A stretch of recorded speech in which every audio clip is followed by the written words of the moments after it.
African is ready to fight his own battle and show that after all, the black man is capable of managing his own affairs. And my last warning to you is that you all should stand firm behind us so that we can prove to the world that when the African is given a chance, he can show to the world that he's somebody.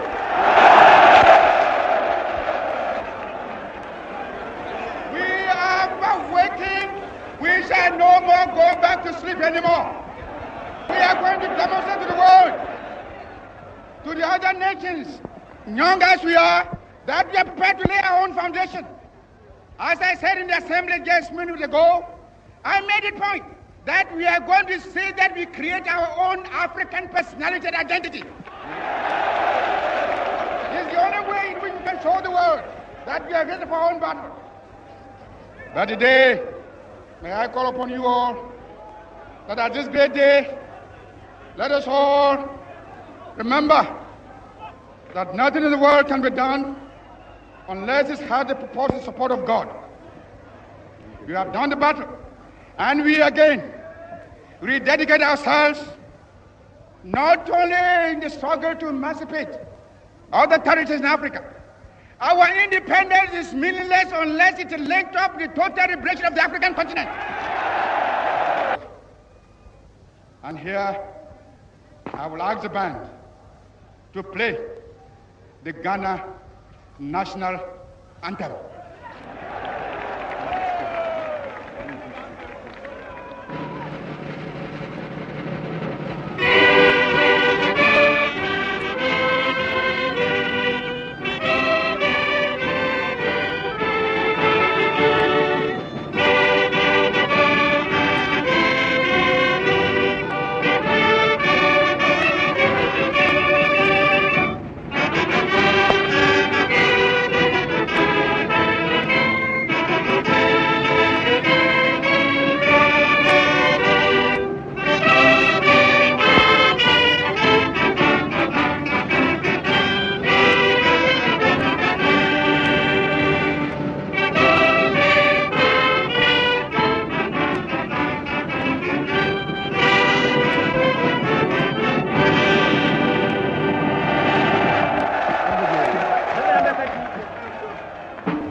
Freedom! Freedom! Freedom! Did you like or hate what you heard? Let us know in the comments below.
Good evening, good afternoon, good morning, wherever you are listening from. Anytime you hear this song, know that NUGS-CHINA and you program is live on NUGS-CHINA radio. You can tune in via nugschina.org/radio or visit our website at www.nugschina.org. You can also follow NUGS-CHINA on all social media platforms. On Facebook, you can follow NUGS-CHINA at NUGS-CHINA, on YouTube at NUGS-CHINA, on Twitter at NUGS-CHINA, and on IG at NUGS_China_official_1.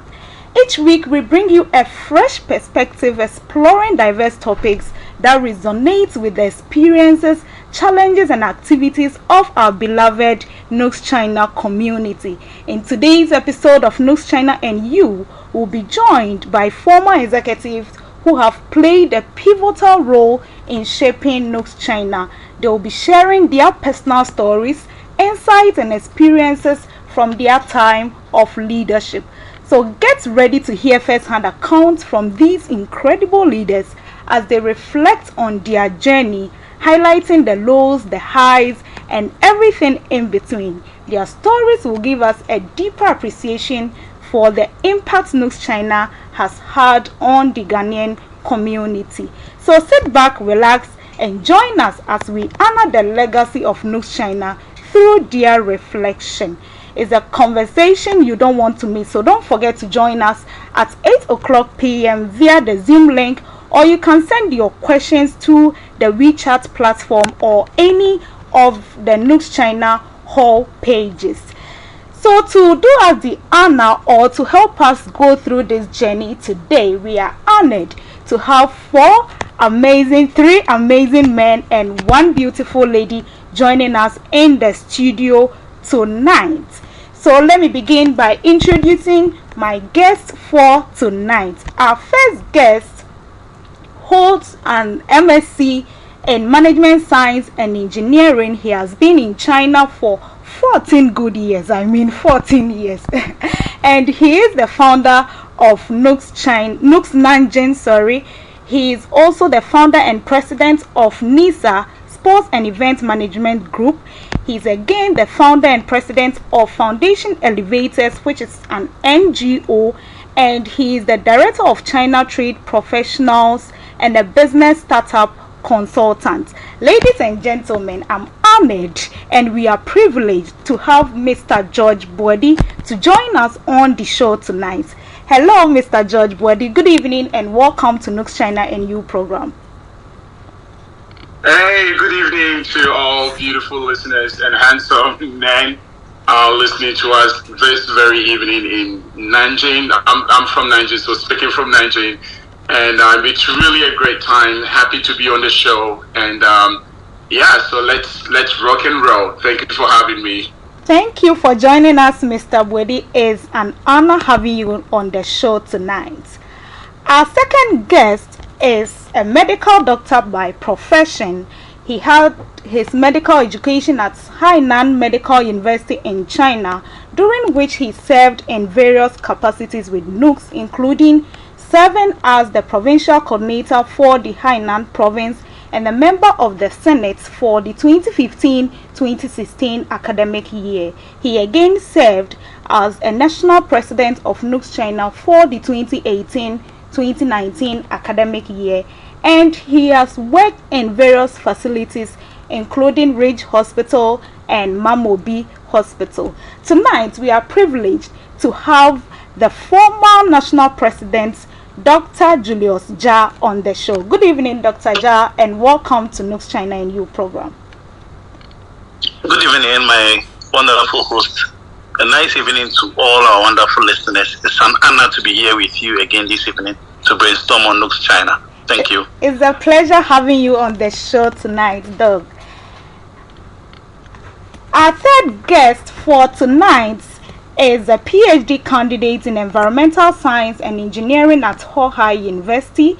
He has worked as Assistant Research Officer in the Ghana Civil Service at the Ministry of Justice and Attorney General's Department.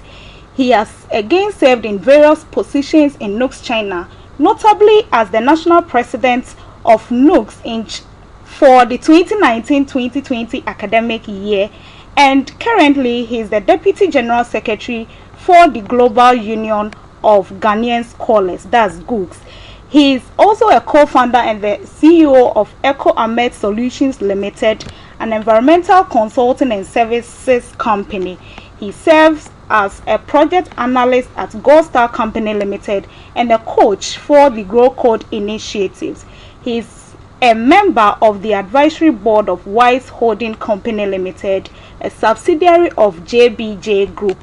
It's an honor to have Mr. Felix Jewu Ado on the show. Good evening, Mr. Jewu Ado. It's a pleasure having you on the show. Good evening, Francisca, and good evening to everyone listening to us. I'm glad to be here. to be part of this discussion, and also my regards to my co-panelists. Thank you for having me. Thank you for joining us, Dr. Jewu Adu. Our last guest, but not the least, is also a medical doctor by profession. She had her medical degree at the Tianjin Medical University, during which she served NUGS in various positions, including serving as NUGS-CHINA Women's Commissioner during the 2018-2019 administration. She further to serve as the National Women's Commissioner in the 2019-2020 administration, and she became the first female Senate chair in the history of NUGS-CHINA in the 2020-2021 administration. Our fourth guest who will join us later is Dr. Gloria Akpabula Selom. She's currently not with us, but she will join us later. So our guest, is an honor having you all on the show to help us learn more about your leadership journey. You are welcome once again to NUGS-CHINA NU program. Thank you for having us. Thank you. Thanks very much. Okay, thank you. So before we begin our conversation, let's go for a quick break. But before we go for the break, let me remind you all that AFBA 2023 International Conference is coming on live on 23rd of June 2023, and the theme for this year's conference is Africa's Future Beyond Aid, in the context of looking beyond self-esteem and an independent Africa. There's going to be a paper presentation and panel discussion, so you can submit your paper in the area of education, environment and energy, economics and finance, technology and security, medicine and safety, and transportation and logistics. You can contact the conference secretary via 18367938865 or 15858963069, or contact any of the NEC members for further details regarding AFBA 2023. Let's go for a quick break. When we come back, we will begin the show. Stay tuned. Ago Granafo, we believe you've been enjoying our series of programs on NUGS-CHINA Radio. Another riveting program is here, and it's called NUGS-CHINA and You. Get ready with your questions, all you need to know about NUGS-CHINA. So let's meet this on every Thursday from 7 o'clock p.m. to 8:30 p.m. and let's get chatty with our fabulous host, Francesca Abor. Don't miss this program. Welcome back. This is NUGS-CHINA NU program live on NUGS-CHINA Radio. So we'll begin our conversation for tonight. As I said earlier, tonight we have past executives who are here to share their leadership journey with us. So we'll begin our conversation for tonight. Okay, let me begin with Mr. George Bwedi. Hello, Mr. George. Hey, hi, Francisca. Please, can you tell us what was the motivation behind the establishment of a students' union? Sorry, can you come again? Can you tell us what's the motivation behind the establishment of a students' union?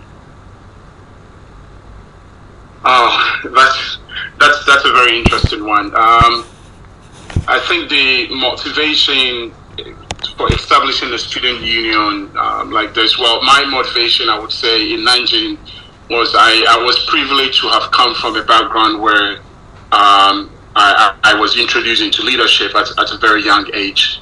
Okay. And going through a little bio, it's like this. So I've been kind of like the starter, like to be able to look at what is happening. And so back in the days when we came to Nanjing, there was no student union. The NUGS-CHINA existed that time, but there wasn't a chapter as well. So my motivation was to see people come together and enjoy everything together, like, you know, being together as homies and having the fun as well. Okay. Okay. So which year did you come to China, specifically Nanjing? Oh wow! I came to Nanjing in 2009. Wow. If my memory serves me right, it would be. I think it was in September, somewhere the late 20th. So the late 20th something September. That was the time that I arrived in Nanjing first time, and I remember clearly it was a sunny day. And I enjoyed a very nice chow fan on that very same day. Wow. Wow. Okay.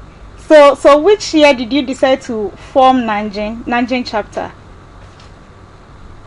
NUGS Nanjing.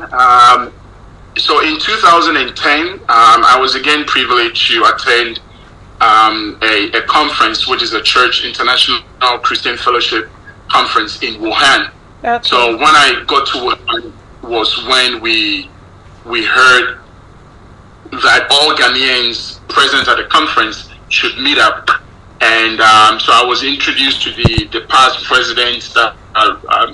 I think one of the founding fathers of NUGS-CHINA at that time had visited China. Okay. And I met these people, and a past the national president, Dr.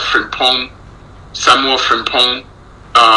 So they introduced the whole thing, and proud to that, I had always wanted to, meet up with the Ghanaians in my city in Nanjing, and we were not that time. We didn't have WhatsApp. There was no communication tool to enable us to talk to people. Okay. So we were just in at church, and then talk to friends who come to church to tell people, other Ghanaians, to meet up together. So that's how it started, and I spoke with them, and they said yes, it's possible to create a group, a chapter in Nanjing. Okay. And here. Wow. Was there WeChat at that time? There was no WeChat. There was no WhatsApp at that time. I think the only thing we had was QQ. For those of you in China, you would know what QQ is. And QQ was not even a mobile application. It was just on your computer. It was an application, a software on the computer. So you would have to use your computer to talk to people. And we didn't even have a calling part. It was just a messaging part at that time.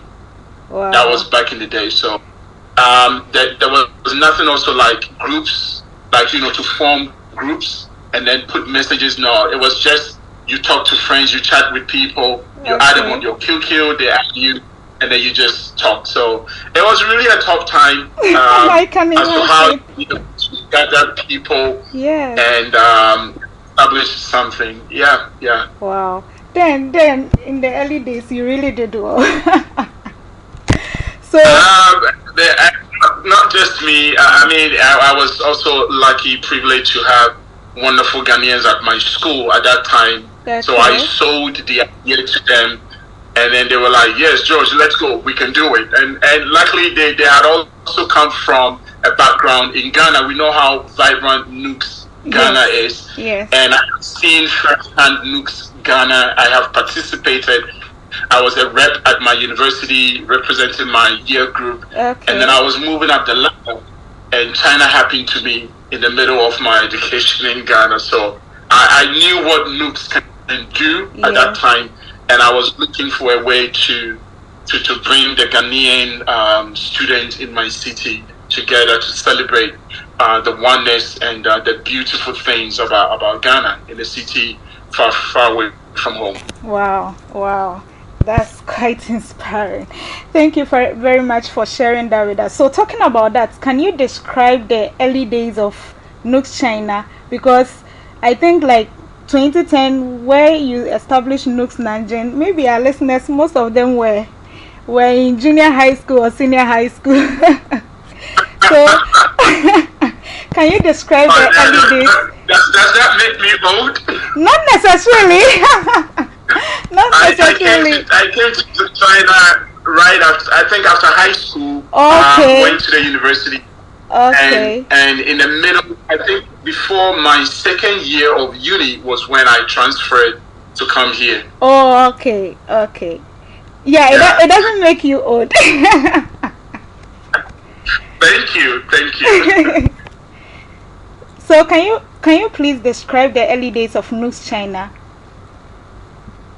Oh, early days of NUGS Nanjing, or NUGS-CHINA. NUGS-CHINA in general. When you formed NUGS Nanjing, you joined the NUGS-CHINA fraternity. So how were things like? Oh, it was really amazing. I remember my first what's the word? Every year we go for this big conference, the NUGS-CHINA conference. What? Congress, yes. I remember my first congress was in Wuhan. Again, it was in Wuhan. Wuhan hosted the whole China, and it was massive. Wow. Massive. By then, Mrs. It was a lady. I should know her name. Sorry if she might be listening to us. Mommy, I'm sorry. I always call her Mommy that time. Oh, okay. And was the ambassador to China, like the Ghanaian ambassador to China, and she would do everything in her power to celebrate students. Wow. She would do everything in her power to help every student to come. And I remember, those times in 2011, we had a massive hit where there were more than 50 students brought by an agent to China on the fraud, case. Okay. And this woman basically literally took the case and it was able to help more than half of these students to be re-established into the Chinese universities again. And we were all part of it. It was kind of like oneness. Okay. During that Congress was amazing.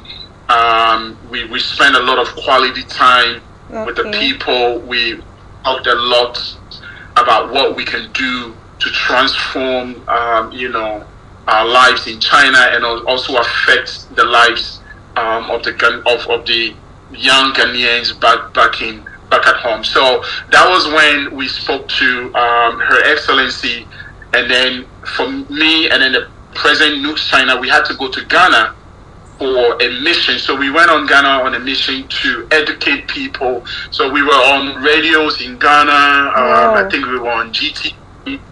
Educating people to know the importance, what you can do to come to China and the right way, so that you don't go through the hands of agents for them to spend your money. For some people, it was ridiculous at that time. Talking about 30 years, they're paying $3,000, $5,000 as agent fees, to come to China, and that was the most beautiful mission I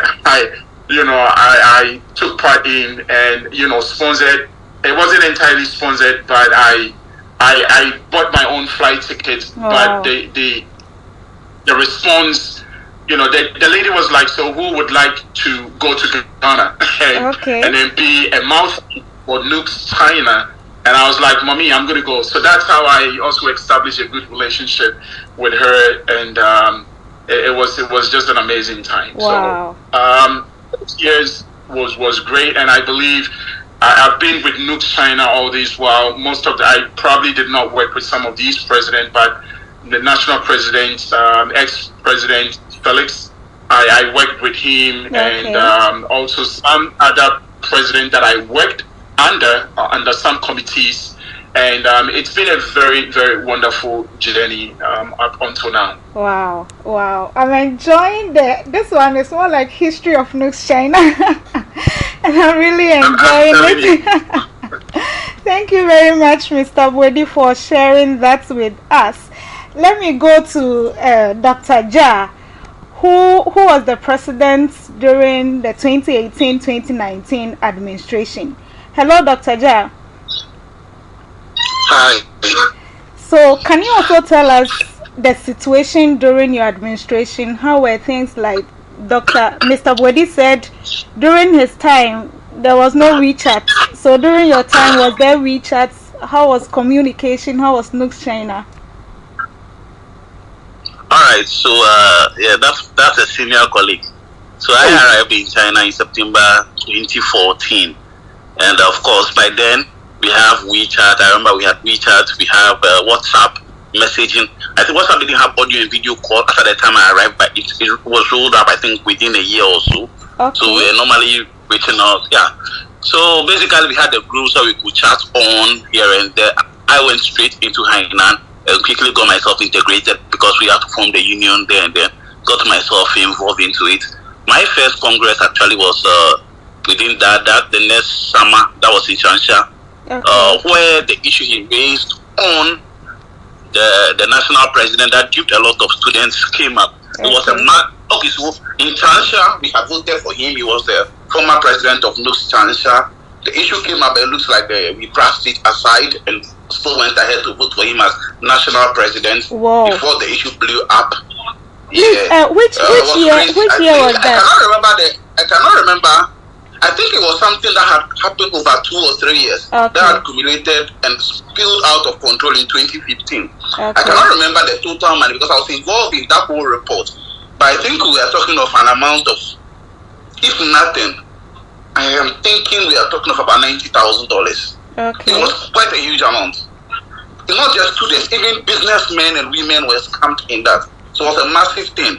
And I can say that was what collapsed our chapter in Changsha. I don't know how far they are doing now, but Changsha used to be a very vibrant. When we went to Congress in Changsha 2015, we probably had one of the best chapters in Changsha. Young senior high school graduates who had come in, bought into the idea of NUGS, hosted Congress after I think was in Wuhan or Nanjing, pulled out few months to Congress. Changsha owned up, hosted Congress, did one of the best Congress, and then all of a sudden, all that good work came crashing down. Wow. From there, we had to move to Beijing the following year, and then Shenyang, Hainan, Nanjing. So, I mean, it was quite the journey with NUGS-CHINA was a very enjoying one. Okay. One that you learn.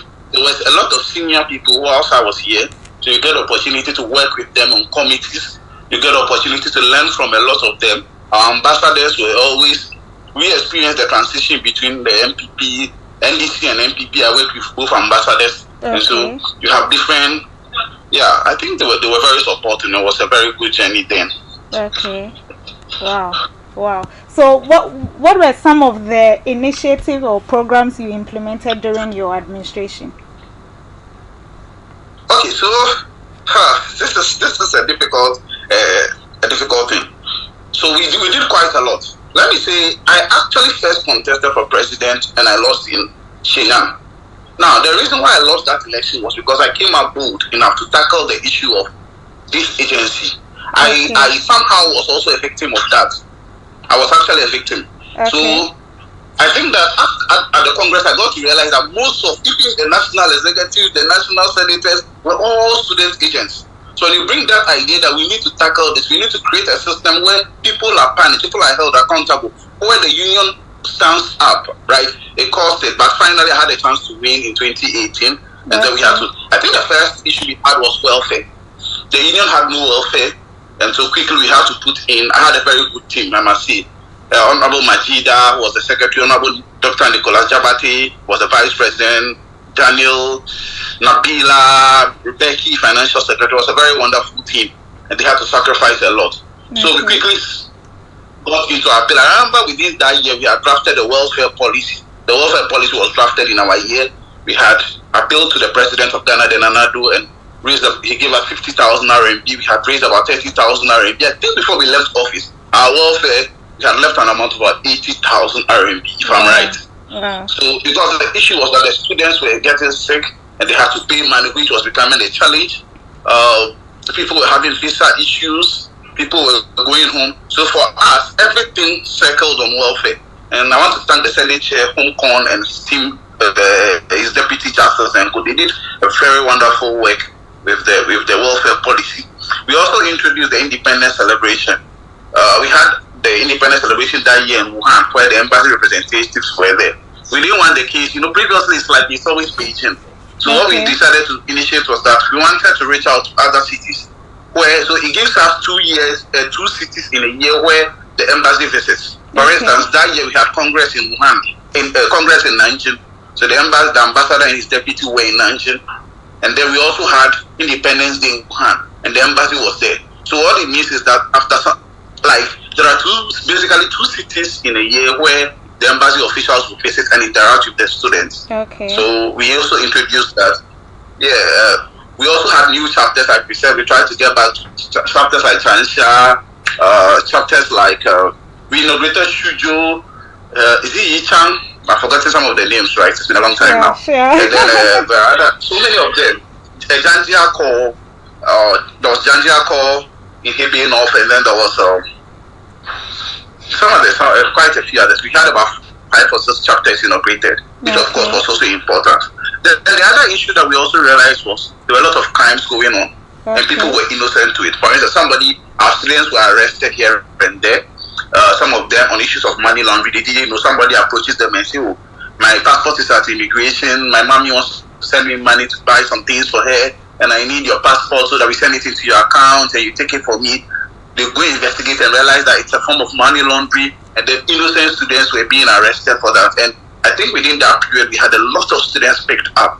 Wow. So we had to start a massive education with the ambassador to see how we're going to stop that and tell people that never allow money to be received in your name by anyone. Be sure what the source of the money and the purpose of the money. Yeah. So it was a whole thing that we had to do. Yeah, it was massive. It's a lot of things that had to take place. Because I think at that time the union was suffering from the roots because of all these issues. So we had to sit up and then help fight that. Wow. That's amazing. Thank you very much, Dr. Ja, for sharing that with us. Our 4th guest is with us, Dr. Gloria Selom Akwagbula. Hello, Dr. Akwagbula. Good evening and welcome to the show. Hello. Good afternoon. Oh, yeah, sorry. Hello, can you hear me? Yes, I can hear you. Hello. Good afternoon. Good afternoon. Thank you for the welcome. All right. Thank you. So let me go to Dr. Felix. Yeah, Dr. Felix Jewado. Hello, Dr. Jewado. Yeah, hello. Can you also share with us the situation of NUGS-CHINA during your administration?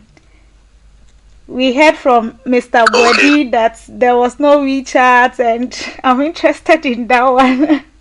Dr. Ja also shared his own with us. So during your time, how was NUGS-CHINA?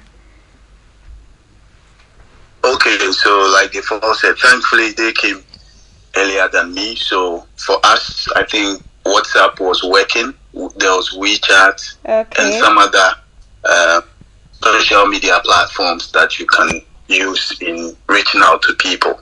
So I think for me, I also started from the chapter level. So I served as a vice president before. Now, when I came to China, I think Nanjing was there, but in my first year, I did not play any major role. But as I got to understand the system and found my feet, we got in touch and then started working with the executives then. So I think along the line, there was the need for new leaders, and then we also vied for it and were able to get the opportunity to serve. Now, when I got the chance to be the national president, like Dr. Ja had said, they encountered a lot of problems and issues, and they did their best to, try to solve most of them. So that is what we also met. Unfortunately for us, COVID set in. Yeah. So we had to now re-strategize, because now most of the things that were initially done in person, we had to now look for a way, an innovative way to get in touch with the members. And so I think that Zoom platform was now coming up, and it became, like the meeting platform for most people. So we also adopted that, and we used that for our interactions. So basically, I think that is what happened at that time. And there was so much agitations during the pandemic. Yeah. So we now had to hold lots of meetings and other things just to calm the membership down and to ensure that we are able to, meet them at a point with the Ghana embassy and the mission as well as some past executives who had some experience that could help us. So this is what I also encountered. So maybe as we go along, we'll be able to share some other things as well. Yeah. So can you let us know some of the key initiatives or programs you implemented during your administration, considering you facing COVID-19 pandemic? Okay. So among the things that we came up with, one thing that we found was that I think the issues Dr. Jah had talked about, we saw that had actually created a lot of issues. So there was apathy towards the union. So I think that we came up with rebranding the union again. So we did this by getting I think we had a website, but it had been redundant for a while. So we tried setting it up. We tried connecting all our social media to be able to reach out to people for our members to also see what is going on.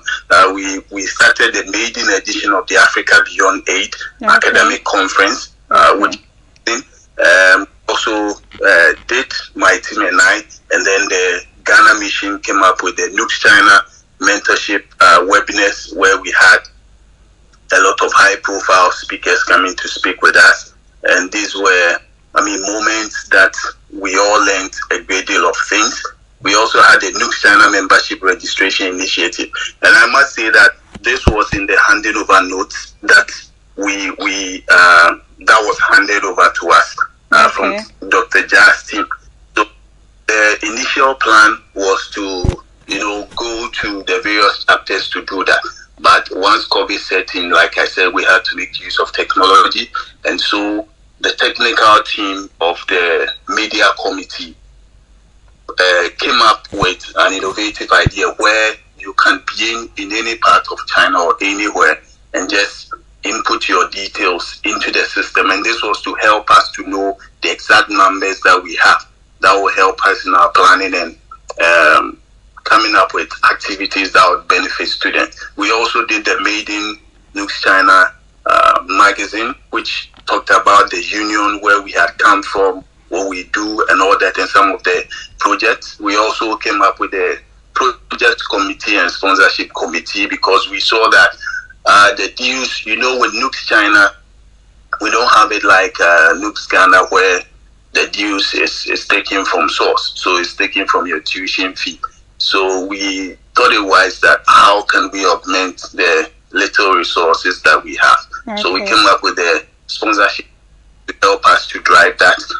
We also instituted the quarterly financial report by the NEC, because we saw that the members got to know about the state, the financial state of the union only at Congress. And sometimes this was a ground for agitations, because then there were, these rumors and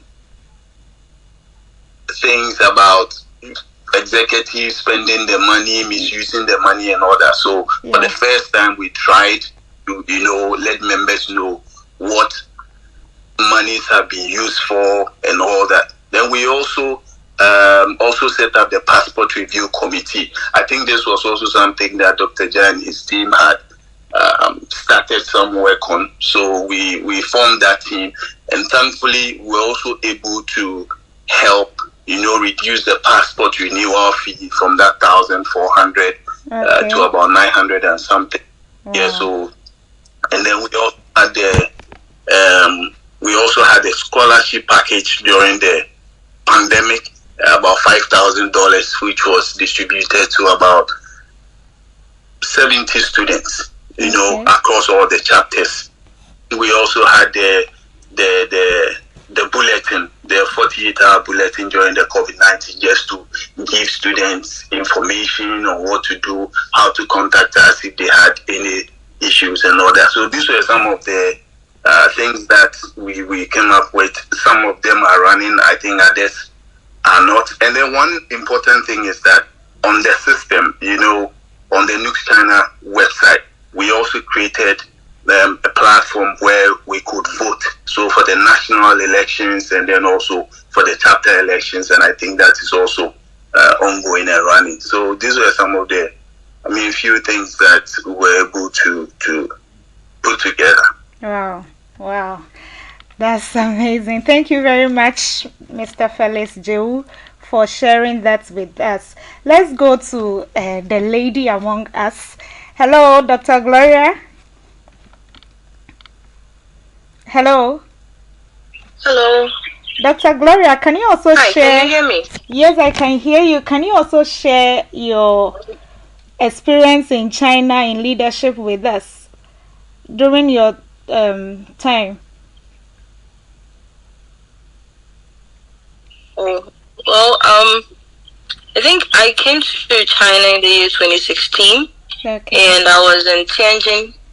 At the time, we weren't really introduced to NUGS from the get-go.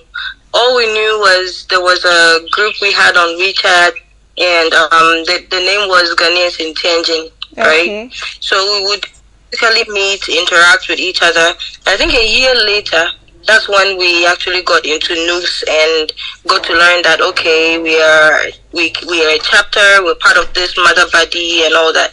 So I got the privilege to serve as the chapter women's commissioner.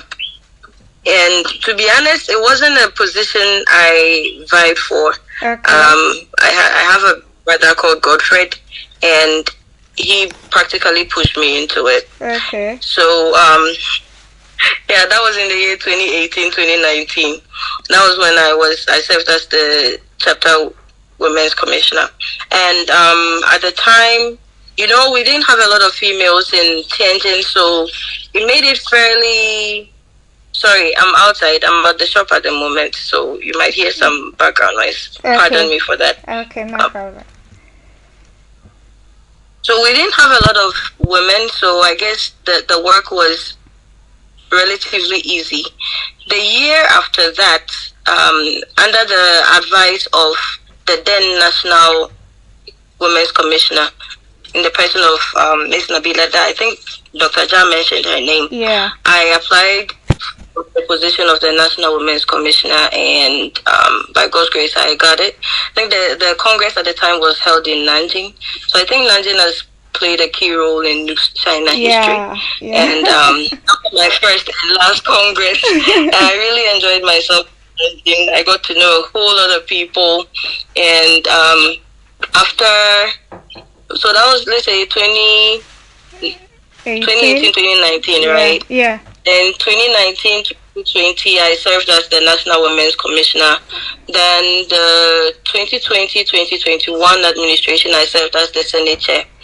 So far, those are the little contributions I've had. Oh yeah, I also did serve as the Academic Committee Chair in the 2020-2021 administration. Okay. And yeah, that's all I think of that.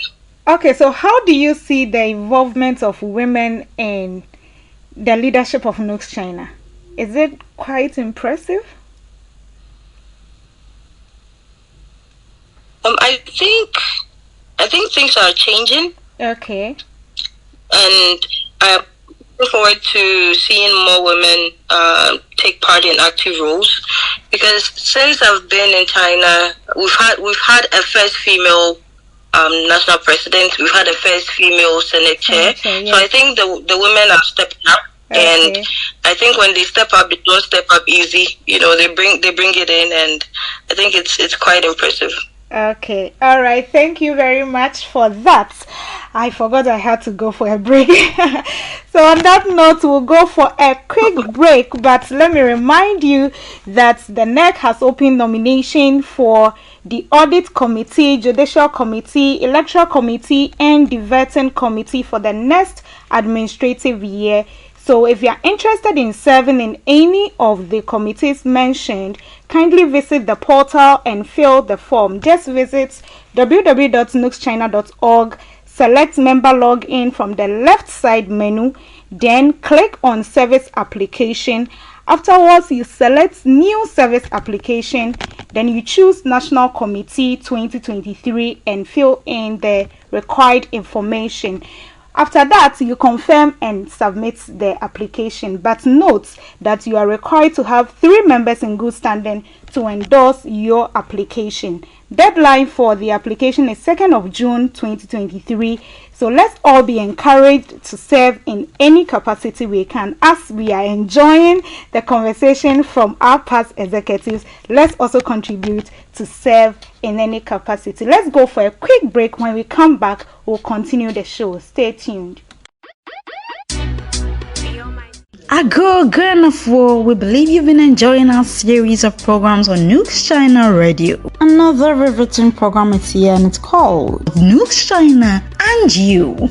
Get ready with your questions, all you need to know about NUGS-CHINA. So let's meet this on every Thursday from 7 o'clock p.m. to 8:30 p.m. and let's get chatty with our fabulous host, Francesca Abor. Don't miss this for anything. Welcome back. If you just joined, this is NUGS-CHINA and You program live on NUGS-CHINA Radio. Today we are having a nice time with some past executives of NUGS-CHINA. I'm really enjoying the show, especially the early days of NUGS-CHINA.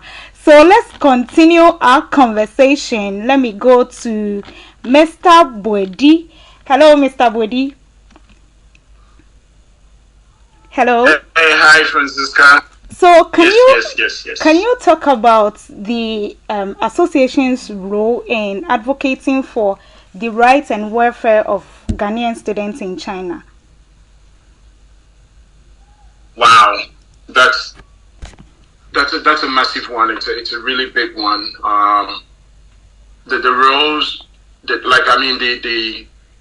first basic role of the association in per the Constitution is just to bring the unity amongst all the Ghanaian students in China. There are many different aspects where they could go into, like what these past wonderful presidents have said. They really worked very hard to make sure that the Ghanaians or the average Ghanaian students. When I use the average, so everyone, it doesn't really matter if you're having your post PhD or you are a high school student in China, if there are any, so the average Ghanaian would feel very comfortable, and then living the best life, having a peace of mind, and then learning. So there are many different roles, the health way, the basic way of having a good insurance, and then making sure things are being properly done well, and then making sure all Ghanaians are trouble free, and so it's just a lot, and then like what these gentlemen have shared, it's cuts across different roles as well. Okay. Yeah. Okay. So can you share any success stories of some individuals or groups whose lives were positively impacted by NUGS-CHINA or NUGS Nanjing specifically? Oh, that's a lot. NUGS, okay. I mean, we're acquainted, or because we are far from home. Yeah. And it's just. So me man dream who I will be dreaming, in the account say, me dream now so dreaming. Like you think about me, I think about you, and then we all move on. Many of these successful stories, I remember, majority of it would be medical salvation. Okay. So that's what I call it. Medical salvation is when people would not have the right insurance, or they do have insurance, and it is not enough, or their schools are playing smart, or the insurance companies do not want to pay whatever package they promise, and it would always fall back on us. It would come to us, and then we try as much as we can to have this silver collection to help our brothers and sisters out. I remember one lady I think back in the days, yeah. So one lady came to China, and the agent promised her she's going to get a job when she comes to China. The moment she comes, she would get a job, and she'll be able to pay her fees. And then there are student loans you can get in China. I was like, we want to catch I found a student loan, Miami, baby, you know. And at that time, I came here and I was just a straight up fee paying student. Okay. I didn't come to China under any scholarship. And the struggles were there though, but we were able to, you know, go through.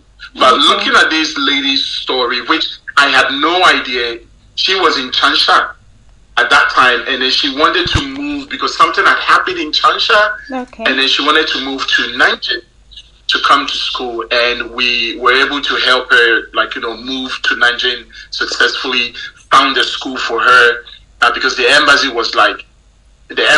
literally put her, like, under me, that I should make sure she settles well in Nanjing. So we were able to do that, and now she's in Okofai for you.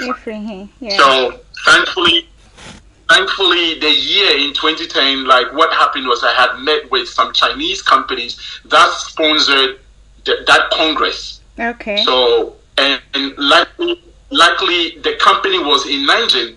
So I quickly put proposals together, went to the office almost every now and then until they were able to give a form of, like, scholarship or help for this lady, and that was wonderful. I mean, that was the starting point that I realized, okay, I mean, NUGS, I mean, in Ghana, people get paid. I know the NUGS president, I mean, I stand to be corrected though, but NUGS Ghana president gets paid, I guess. You have per diem, because I was enjoying the per diem every meeting, Yamayesika. Okay. You know, back in Ghana. Okay. But in China, it's like sacrificial job. Yeah. Miss Gloria was like, she was pushed into, Dr. Gloria, pardon me. Gloria was like, she was pushed into this. And we've had these stories over and over. President, people do not come to become president because feeling, you know. But yeah, so the success, it's been wonderful. It's been many, but this is one very important, successful story that I really enjoyed the going through this process of helping this young lady. And now she's a doctor back home. Wow. Enjoying her life. Wow. That's amazing. Thank you very much, Mr. Bwedi. Let me go to Dr. Ja. Hello, Dr. Ja. Yeah, hi. Can you tell us some of the strategies you employed during your... Sorry? Hello? Yes. Can you tell us some of the strategies... I didn't get the question, please. Yeah, can you tell us some of the strategies you employed during your administration to promote career development of students, leadership, academic excellence among students in China? All right, thank you very much. So, yes, career development and academic excellence. I think for us, it was basically the reason why we came to China. Okay. All things aside, all the fun, all the leadership, which is equally important, the reason why we came to China was career development. Okay. And so, one thing that we did, like I said earlier in the presentation, was visiting of most of the schools. Okay. So you realize that when we went to Janjia, for instance, I was there with Deputy Ambassador then, who is now the National NPP Financial Secretary, Dr. China. We met with the academic department. I remember we had a lengthy meeting on our students. There were some complaints, there were some praises. So we had to meet the students later at the dinner and encourage them. Whenever we visited these cities, we were in Wuhan, we were in so many of the other cities, we had to make sure that we sounded to them. Whilst you are in China, in your school, you represent Ghana. Okay. If anything happened, the first thing is to mention your name, Julius, Felix, Francisca, or whatever.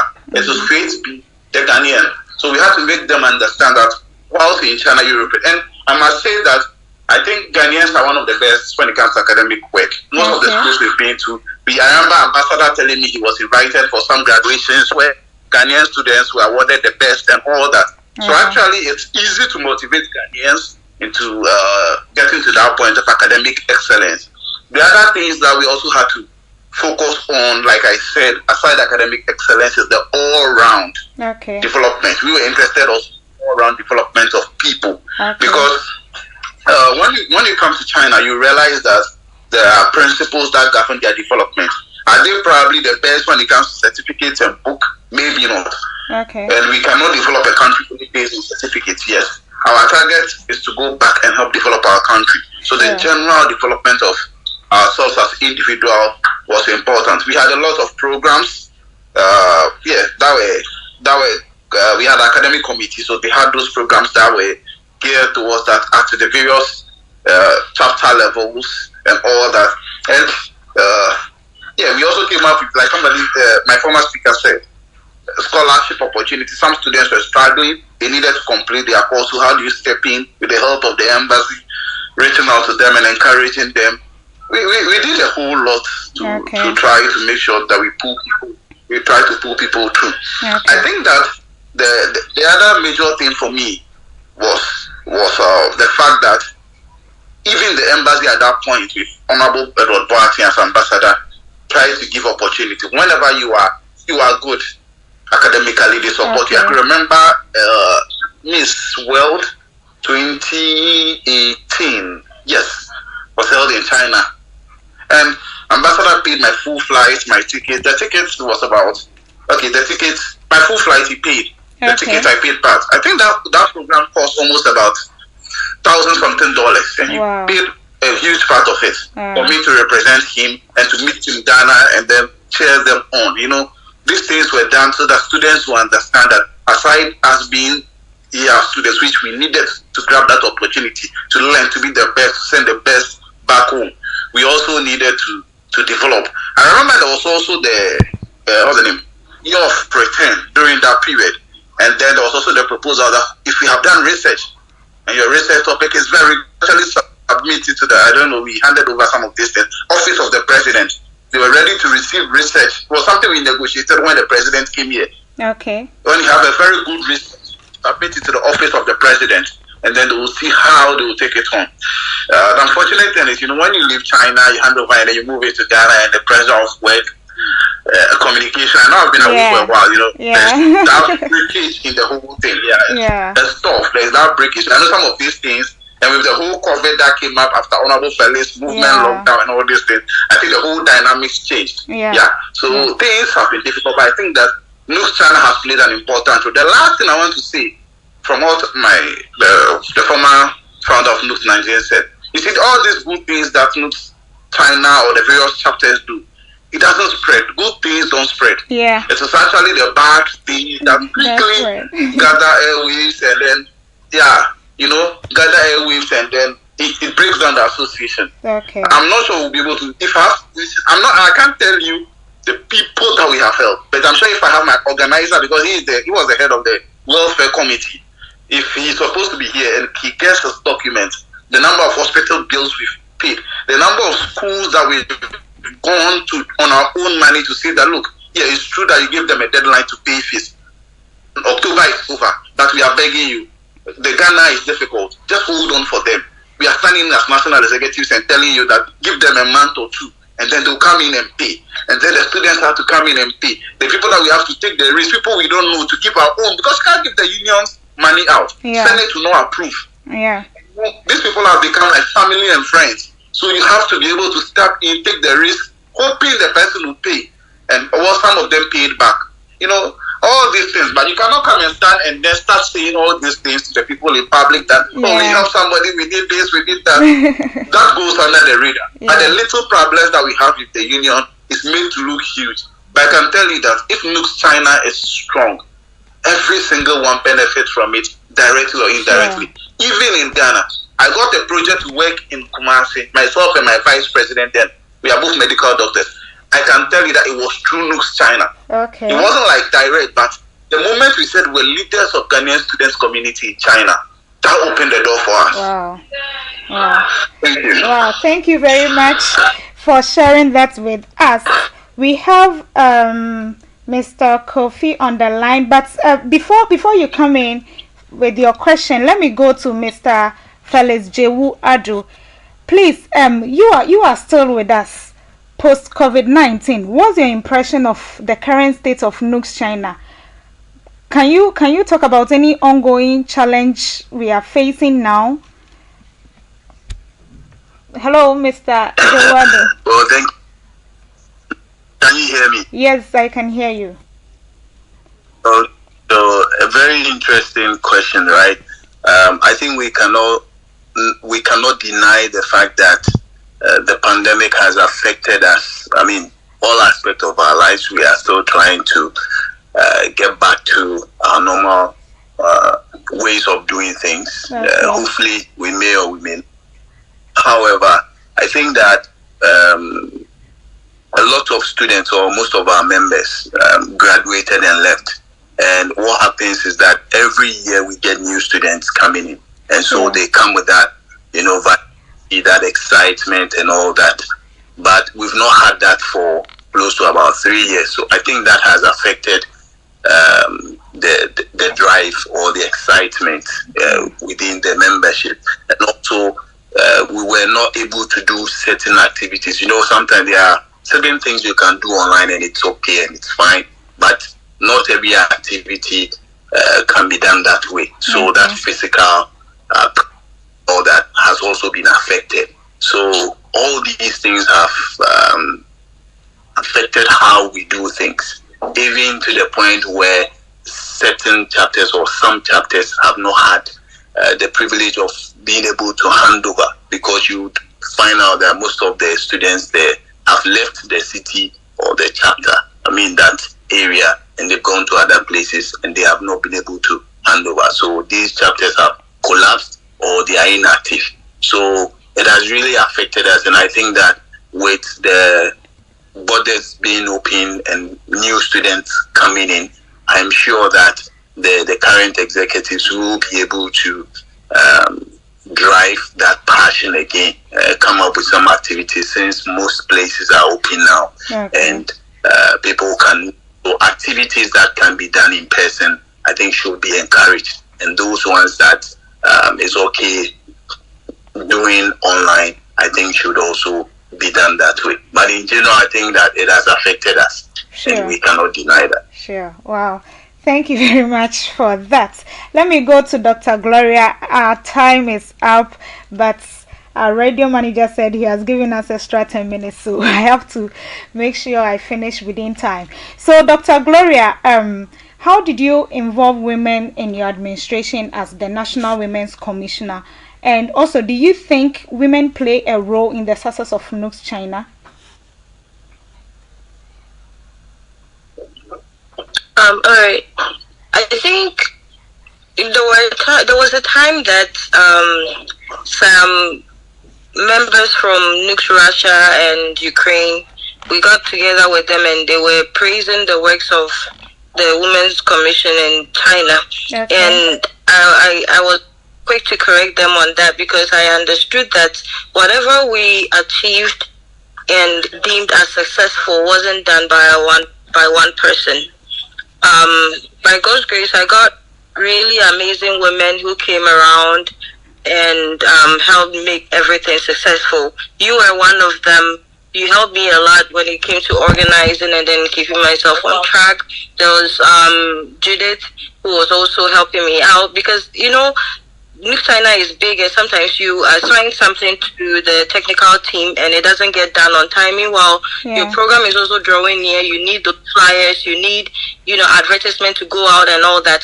And we had people like Judith who would step in and design those flyers, even though she wasn't part of the technical team to help out with those things. And we have even the current WOCOM really helped me. She was in what's his name? Where Evans is from, that chapter. What's the name of that chapter? Chengdu? Chengdu? Yeah, Chengdu.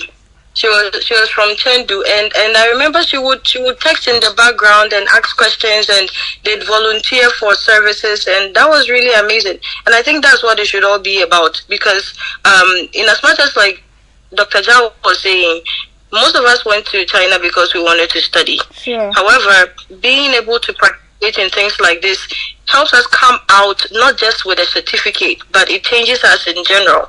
We get to learn how to relate with people. Some of us, our character and our outlook on life were changed just because we got the opportunity to, be part of a leadership committee. You are working with people. You are learning how to relate people. You are learning how to coordinate. And I think all these were really, really amazing. I remember another sister from Beijing. Her name was Vivian Ajekado. Yeah, she was also really, really amazing. And I can, pick out some of these names. Honorable Irene, who later became the president. Yeah. All of these women were there and they helped out. So everything we could achieve as successful wasn't by a one-man attempt. It was by the group, and I would commend all the women who were there at the time for that. Wow. Okay, so Miss Sita has a question for you. She says, what unique perspective and experiences did you bring to your role as a female leader within NUGS-CHINA, and how do you believe it contributed to the overall strength and diversity of the union? Can you ask that question again, please? Okay, what unique perspective and experiences did you bring to your role as a female leader within NUGS-CHINA, and how do you believe it contributed to the overall strength and diversity of the union? All right. Before I was the national WOCOM, I also worked with another organization called Women of Virtue. Okay. And in Women of Virtue, we had monthly programs. We had things broken out. We were basically working with a plan, and that's one of the things that I try to employ as much as possible during my tenure. In that, we at the beginning of the administration, we drew our plan. We got to know who was handling what. We got to know people that would help out, and that was something that I think really, really helped. Okay. And in general, I think when you're a lady in leadership, what you bring to the table isn't just the technical knowledge of what you have to contribute. Like, let's say I'm a doctor. If I'm called to a table and we are discussing a case, it may not only be the technical aspect that I would bring, but I would start thinking of things from other perspectives, such as, for example, I'm a mother. If I'm a mother, how would I see this case? I'm a sister. If I see this other person as my sister, how would I go about talking to her? How would I go about presenting this idea that I have to that person? If somebody speaks to me in this way and I don't like it, does it mean, when I get the opportunity and I'm over that person, I should react in the same manner? All those are things that I think outside of the NUGS leadership, by God's grace, I was able to cultivate, and that helped me a lot when I actually got into that position, because I got to understand that I have to talk with respect. If I have ideas, how to present them. Okay. Because the year before, when it was the chapter will come, I had a lot of clashes with Honorable Ja. I don't know if he remembers, but we had a lot of clashes on the YouTube page. And this was, this is like a before and after, right? Yeah. But when I actually got to the position, I got to learn that, okay, things were not all cut and dry as we used to see them when we were on the outside, right? So some of these experiences sharpened those sharp edges that I had, and so when I actually got there, how I was speaking changed, how I was relating with people changed, how I was understanding situations and trying to bring up solutions to them changed, and I think all those are what helped to make the salad beautiful and enjoyable. Okay, well, thank you for sharing that with us, Dr. Gloria. Let me go to Mr. Bwedi. Finally, our time is up, so we have to run up. Mr. Bwedi, so how can past members or past executives of NUGS-CHINA contribute to the growth and development of NUGS-CHINA? And again, Mr. Philip, who is Kofi, wants to know how you have benefited from serving NUGS after handing over. So please, 2-in-1 question, Mr. Bwedi. Wow, past executives or past members. Okay, so let me say the past members. So there is this group, or how they can contribute to the development of NUGS-CHINA. Okay. Well, directly or indirectly, we could have. I mean, the money. Let me use the funds. Okay, so basically, the money would not come directly if we go asking NUGS past members or established ones.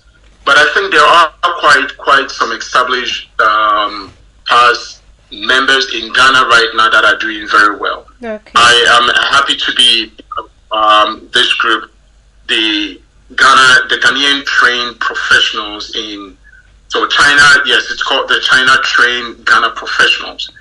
And I also believe that the medical group, they also have a group like this in Ghana. So all these are part of it. And the president right now at the China Trained Ghana Professional, I remember also has a very good relationship with the ambassador to the Chinese ambassador to Ghana. Okay. And they do recognize this association back in Ghana. Okay. And they do invite this association to celebrate most of the Chinese holidays or festivals back in Ghana. So I think they also are playing a very important role of establishing this relationship so that it will serve as a platform to enable us to, have that benefit indirectly as well here as well. Like, hey, they are Okoji visa. You want to go get a visa, and then not just that, they do have their system though, but because of the relationship, they will give more students that opportunity because the students are doing something very practical, and it will be a benefit for us also while in China, knowing that there is that good relationship. Okay. The second one, sorry, could you please remind me of the second one? Okay, so he wants to know how you've benefited from serving NUGS after how I've benefited. Yeah. How I've benefited. Well, I think the benefit is more like the relationship, the network that I have been able to build with such wonderful. I happen to have a very good relationship with people serving in the office of the president or in the office of the vice president in Ghana right now, the sitting government, and not just MPP, but also with NDC as well, the two powerful parties. So it's all about the relationship that I have built with people in China, because they will definitely go back somewhere. They would go somewhere in the future. Sure. So being it home or abroad, like in the US or in Australia, it's just quite wonderful. Recently, there is this man who is a Ghanaian American, but he's a scientist in Nanjing. I've never seen him, but I always built a very good relationship with him on WeChat, asking of anything, and then he would keep sending me his family pictures of his, like the daughters, things that they are doing in the US, and then things that are happening back in Ghana. And recently he gave me a link to a friend in Australia that they are looking for. A mining company in Australia is looking for mechanical engineers or geologists, and I was able to pass it on to the people that I have built relationship with, that I know that I can trust. So these are the benefits, not too physical, but indirectly or directly, you will position yourself well to receive any blessing or benefit coming out of this association. Okay, thank you very much. Okay, let me go to Dr. Jia. Dr. Jia, how can past members of NUGS-CHINA contribute to the growth and development of the union? Please, because of our time, I'll give you 1 minute. Alright, so I think that Honorable has said a lot already. Yeah. So I think these professional associations that were there, right, they should, for instance, put one other thing. During our tenure, when I was PC, Senate, part of the Senate, we brought in the Medical and Dental Council Okay. To come and inspect and guide us. They spent about 2 or 3 weeks in China. They visited most of the medical schools. I think this kind of experience must be shared on, because I think most of the people who are involved in those processes have left. The contacts they had and all that is gone. So I think we need to have that kind of relationship where we're able to share how we're able to execute some of these things with each other. Again, financial support, yes, it's possible. But I think the biggest thing is the connections, the links that do exist. When you get to China today, some of us, every day they are calling, we need translators, we need workers, we need people who have schooled in China. I'll have that because of my connection with them. And like he says, we have this professional career. We also have Ghana-China friendship, that's made up of the Chinese and Ghanaian community in China. So we have a lot of these communities that we have experienced because of our positions here, and we are part of that back home. Okay. And I think that as we get to know each other and these opportunities come along, we'll be able to share with members. The friendship and benefits of friendship, like the Chinese say, guanxi never ends. Yeah. So as old executives, as old leaders, I think we'll always have a role to play, encouraging, directing, sharing. And let's not forget, the current people also have a lot of knowledge. There are a lot of things that they are learning that we probably years ago they didn't learn. So we can actually also benefit from them. There could be scholarship opportunities that we do in the past could also benefit from those who are currently in China. So it's both ways. Okay. So I think that we need to build a stronger relationship with, more social media now that it was, like our brother said, in 2009 and 10 and thereabouts. I think we can have this, and once in a while we can interact and share ideas together as a team. Okay. Thank you. Thank you very much, Dr. Ja. Let me quickly go to Mr. Jewu Ado. Mr. Jewu, looking back, what were some of the most important lessons you learned about leadership and resilience during your tenure? I'm asking this question because you experienced COVID-19 pandemic. So, please, because of our time, I'm giving you 1 minute. Okay, thank you very much. So, I think one thing I learned was to adapt, right? Okay. And so to be open-minded to get new ideas, because then now we couldn't have physical meetings. So what do? Do we stick with the old mentality and say that, everything has to be done this way or that way? We have to be open-minded with regards to ideas, taking and all that. And also to work on my emotional intelligence or my team, because it was a time that most people were mentally, drained because of how we had been confined in places. So these were things that helped us at time. And then also one thing that I learned was to communicate effectively, because we saw that information was very key. And so the time it comes out as and when it's done was very important to the membership and even to our families back home, because we had a lot of engagement with the media. And then the final thing was that I also learned to take good care of myself. A lot of times you get to the top, but when you get there, sometimes it's lonely up there, So I try to have some people that, when you have, like, you've had a very stressful day, because during the pandemic you receive calls at dawn and all that, you have to respond. But some of them were, it's and all that. So these were things that we picked up, learned, and then it helped us throughout that period. Okay. Yeah. Thank you very much for sharing that with us. Let me quickly go to Dr. Akpagbula. Hello, Doc. Please, any advice for women in leadership or women who are interested to be in leadership but are a bit scared? Any advice for them? Please, just 1 minute. I would encourage them to go for it, because I think I mentioned a little bit earlier.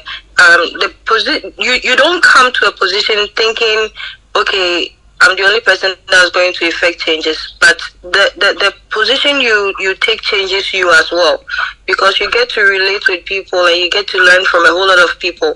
You come with that mindset of, I want to contribute, this is what I have, this is what I'm bringing to the table, but you're also open to be changed. You're also open to grow, because the position will grow you.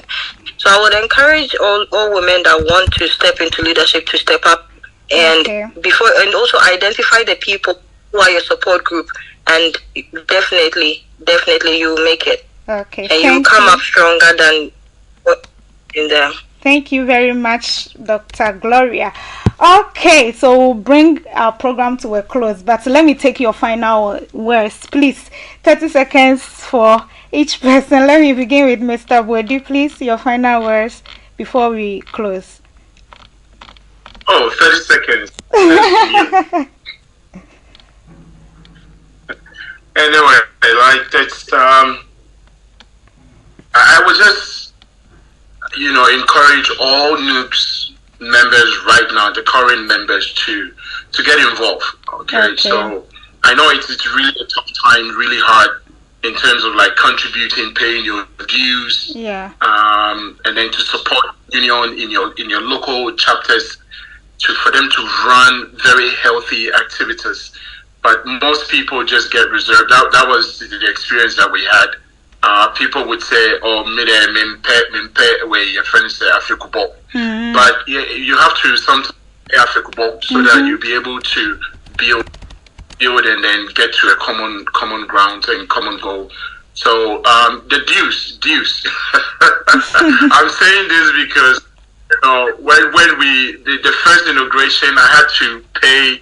The hotel that we used, I think it was the ballroom or the conference room, I had to pay by myself. And then the food sponsored half of that, and then the drinks, so almost everything. I think we took more of that because we didn't have anything at all during that time. So people should be encouraged to pay dues. Right. And what you're doing, please remember, like what Honorable Julius said, Ghana should be on your mind. Forget about what is going on back home, but you are Ghanaian first in China than any other.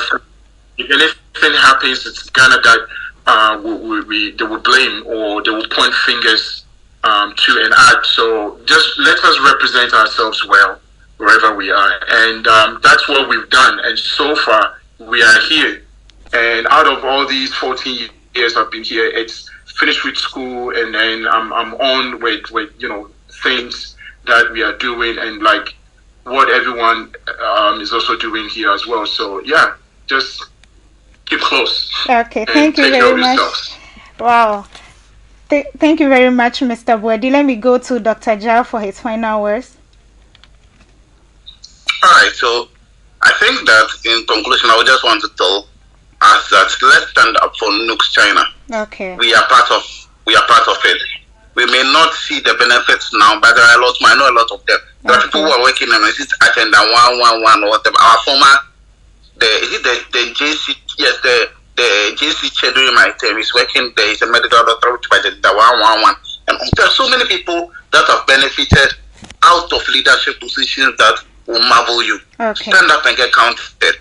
Be a leader at your chapter level. Get to national level. When the opportunity comes, stand up, serve. Don't just take the position for fun, but put your might into it. Let people know. I remember the words that Ambassador Edward always says that, look, in anything he can trust us, I'll do the work.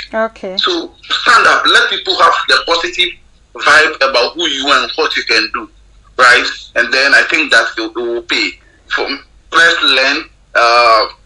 I remember when I talked to the then ambassador, he said, look, Julius, I had a chance to be in US, but I told Nanadu that, no, I want to be in China. He feels China is the center of the world now. It's just vibe that I'm ambassador to UK, I'm ambassador to US. It's just vibe that I'm schooling in UK, I'm schooling in US. But when you are an ambassador to China, the prospects, when you're a student in China, the prospects are massive. And so once we find ourselves here, let's make sure we grab this opportunity. There are challenges here, of course, but there are a lot more positives. So let's grab them and let's make use of it. Thank you. Thank you very much, Dr. Ja. Let me quickly go to Mr. Jebuado. Hello. All right. Thank you very much.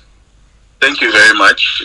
I would say that let's learn to develop our own, okay, and let's all work hard to make NUGS-CHINA work, because a lot of people have benefited directly, indirectly, like all the other speakers have said. And so I would advise all of us and encourage all of us that we put our shoulders to the wheel and ensure that NUGS-CHINA is vibrant and it's working. Let's you working and stop sitting on the fence. Thank you. Thank you very much. Let me go to Dr. Gloria. Please, your final words. I would like to say that every person is important. Everyone is important. Even if you think you don't have the traits or the qualities, just picking up a phone and checking in on another brother who is out there without the family and seeing how they are doing goes a long way to save people from depression and what have you. So contribute a little bit that you can. Everybody is important. And again, I hope we step back from that mindset of what can NUGS do for me? Mm-hmm. What can I get from this? And then start asking ourselves, what can I do for NUGS? What can I bring to the table? And I hope that would go, I believe that would go a long way to promote you as an individual and also the group as a whole. And again, I'm here with my mom. She says hi to everybody. Oh, hi, mommy. Thanks for joining us. Oh, I think maybe she didn't hear us. Okay, thank you very much, Dr. Gloria, for sharing that with us. Hello, Francisca. Hello? Francisca. May the Lord be with you all. Amen, and be with you too. Thank you for joining us. We are grateful. Okay, thank you very much. That brings us to the end of today's episode of NUGS-CHINA and You. We apologize for the time. We were supposed to end at 8:30, but it's almost 9 o'clock. I hope that the time is not wasted. But before we wrap up, let me remind those who registered for the Skill Up Masterclass on our language that the training will commence tomorrow. So if you've not registered yet, you can take advantage and register for the training on our language. You can contact any of the NEC members for further details regarding the training. Thank you, our listeners, for tuning in to our show today, and to our guest, Mr. George Boedi, Dr. Julius Jam, Mr. Felix Jewu Ado, and Dr. Gloria Salom. Thank you very much for sharing your leadership journey with us. Your experiences have given us a deeper understanding of the joys, the challenges, and the growth that comes with leadership. A big thank you to you all, our listeners, for joining us on this journey today. We hope the stories shared by our esteemed guests have inspired you and ignited your passion for leadership and community service. Special thanks to my producers. I'll always mention their names, Mr. Stephen Adedanso and Dr. Evans Opoku Mensah, for your support every time. Thank you very much.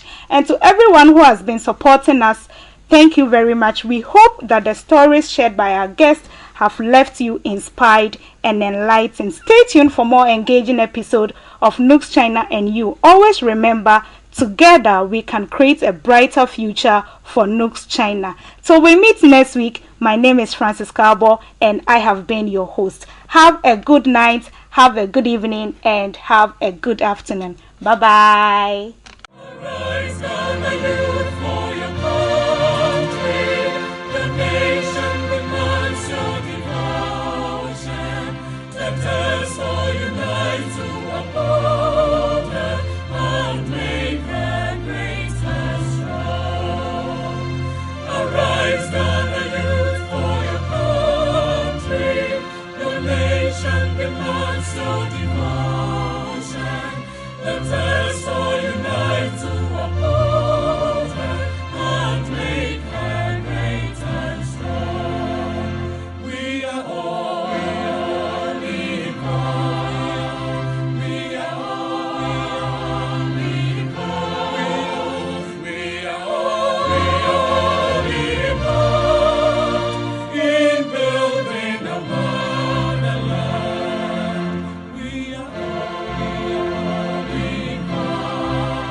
Candid Africa, truthful and unapologetic.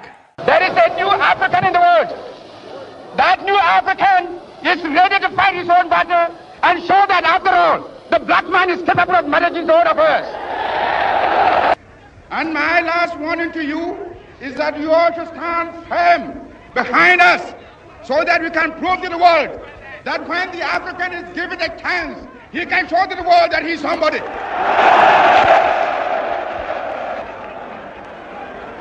We are waking. We shall no more go back to sleep anymore.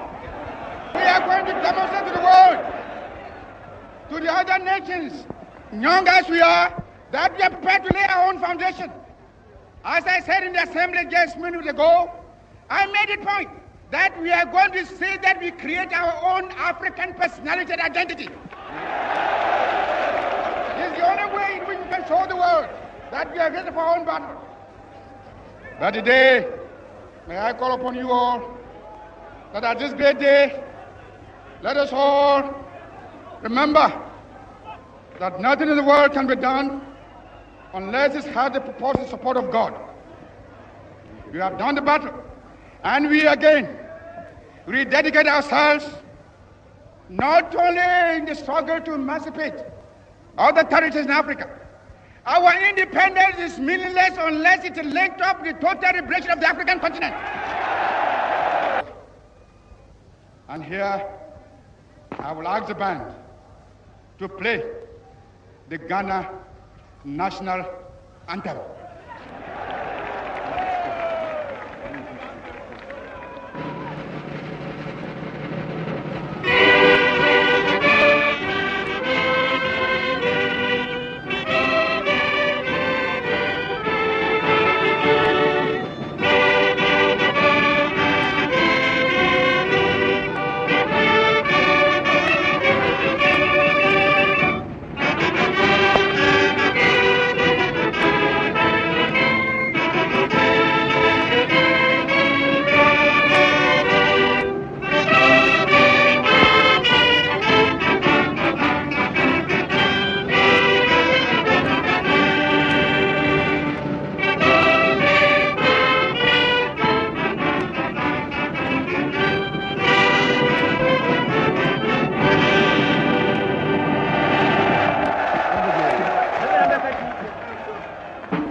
Freedom!